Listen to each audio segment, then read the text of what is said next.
Getdim Ayətullah Bəhaəddinin yanına. Bunu çox danışmışam sizə. Bəhaəddin də arif adam idi. Allah rəhmət eləsin.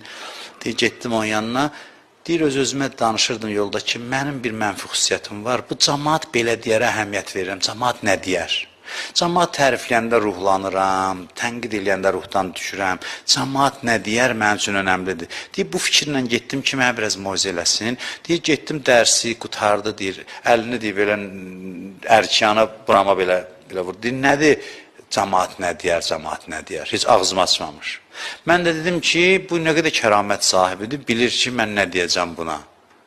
Amma çıxdım yanından gördüm, yox, bunun kəraməti başqaymış. Bu belə elədi mənim sinəmə. İndi çıxdım, gördüm cəmaatın sözünün mənim üçün mənası yoxdur. Bu kökünü çıxartdı ürəyimdən. Bu qüdrət var bunda. Bundan asılı olan nə idi?